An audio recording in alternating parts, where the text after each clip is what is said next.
Salut, I'm Jennifer, your French teacher in the south of France, and today we are going to talk about a special group of French verbs in the passé composé. Now, we know that some verbs use être as a helping verb, and other verbs use avoir as a helping verb. And maybe you've even learned the list of verbs that take être as a helping verb. Now, did you know that some verbs, special French verbs, sometimes use être as a helping verb, and other times the same verbs use avoir as a helping verb? Now, here's the list of the special verbs that we're going to talk about today, and I'm going to explain when they use être and when they use avoir and why. The verbs are passer, monter, descendre, sortir, rentrer, and retourner. So, what's the rule? When do you use être and when do you use avoir? Well, here's the difference. So, here's the deal. The list of verbs that I showed you can be followed by a direct object. And when they're followed by a direct object, or I should say when they are used with a direct object, because it might be a direct object pronoun, they need to take avoir as a helping verb. And when they're not used with a direct object, guess what? They use être. When a verb on the list that I showed you uses a direct object, well, the thing is, its meaning changes. I'm going to show you some examples. Now, here's just one example, or actually two examples, to show you using the verb passer. Here is an example with the être helping verb. Je suis passé par la boulangerie. Je suis passé par la boulangerie. Now, we know if we're using être as our helping verb, we need to make agreement on the past participle, okay? According to the subject. So if je happens to be feminine, then we would need to add an E to passer.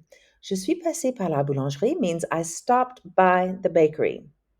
You see, by the bakery, we needed a preposition to make this sentence work. When you have a prepositional phrase, guess what? You're going to use être. But look at my avoir helping verb sentence. Tu peux me passer le sel? Tu peux me passer le sel? Can you pass me the salt? What can you pass me? The salt. It answers the question what? The salt is a direct object. You see how the meaning changes from stopping by somewhere to actually passing something, like the salt? Now, the verb passer can have other meanings. It just depends on what the direct object is. For example, if you're taking an exam, tu passes un examen, right? It doesn't mean you pass an exam, it just means you take an exam. So the verb passer can have some different meanings as well when it uses a direct object. Well, my goodness, in my last example, I didn't even show you this one in the passé composé. I left it in the present tense. Tu me passes le sel. So here it is in the passé composé using avoir as a helping verb because le sel is indeed the direct object. What did you pass me? The salt. Tu m'as passé le sel? Did you pass me the salt? Now let's take a look at the verb monter using être as a helping verb. Look, I just said je suis monté.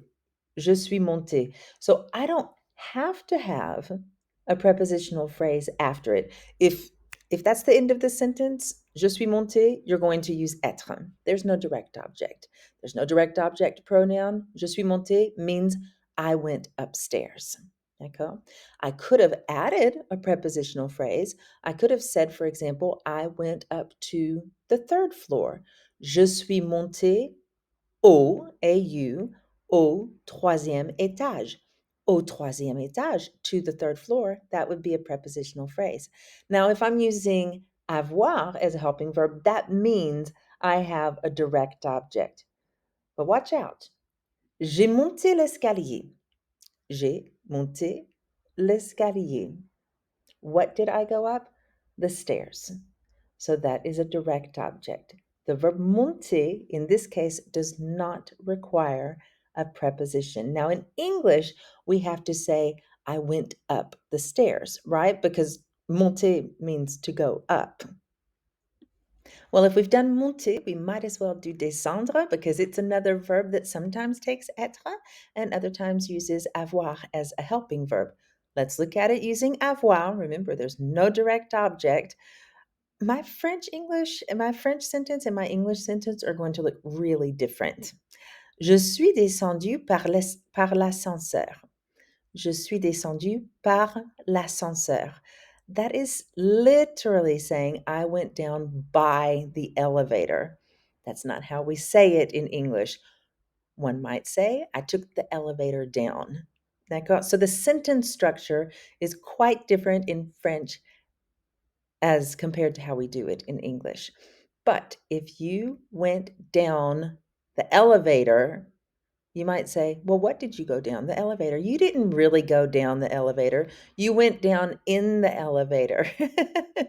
All right. So in French, you have to have that preposition in there. So we have to use être as the helping verb. Now let's look at the verb descendre with a direct object. That means we're going to use avoir. J'ai descendu mes bagages. J'ai descendu mes bagages. That means I took my luggage down, like it was up on a shelf and I took it down. Or maybe it means I took my luggage downstairs. Well, what did I take downstairs? Mes bagages. Direct object. Use avoir. Now remember, I told you that the meaning of these verbs is going to change when these verbs use direct objects. The verb sortir, for example, without a direct object, we're going to use être. Je suis sorti vers 18 heures. Je suis sorti vers 18 heures means I went out around 6 p.m. Well, I can't just say I went out 6 p.m., right? I have to say I went out around 6 p.m. So there is my preposition vers. But with a direct object, the meaning changes. J'ai sorti toutes mes chaussures. J'ai sorti toutes mes chaussures. I took out all my shoes or all of my shoes. What did I take out? All of my shoes. Direct object, use avoir. You see how the meaning changes? I just have this one and one more to show you in this lesson. The verb rentrer. Je suis rentré chez moi. Je suis rentré chez moi. Look, I could have just said je suis rentré and the chez moi would be implied. So it doesn't matter. You do not have to have that prepositional phrase. I could have just said je suis rentré, period. That's the end of the sentence. And I would use être as my helping verb. Je suis rentré chez moi means I went home. But if I use rentrer with a direct object, the meaning of that verb is going to change. For example, j'ai rentré la voiture. J'ai rentré la voiture means I brought the car in. I put the car back inside the garage or wherever it is that I put it. La voiture, that's your direct object. Use avoir. Last one, you guys. Retourner. Retourner, when we're using it with être as a helping verb, it means to go back somewhere.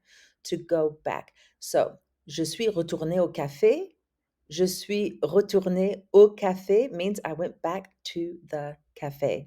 Au café, preposition à. Use être as a helping verb. And what about if we're using it with a direct object? The meaning completely changes. J'ai retourné la crêpe. J'ai retourné la crêpe. It has nothing to do with going back anywhere. What it means now is I turned the crêpe over. I'm cooking it and I flipped it over. Donc voilà, direct object, use avoir as your helping verb.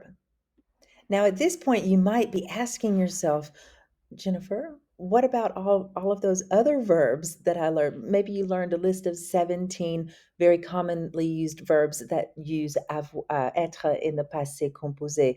I'm talking about verbs like devenir, revenir, rester, partir, venir, arriver. There's a whole list of them, and I've put a link to them in my blog post on this lesson. But you might be thinking, what about those? What if those are used with a direct object? Will I then need to use avoir with them?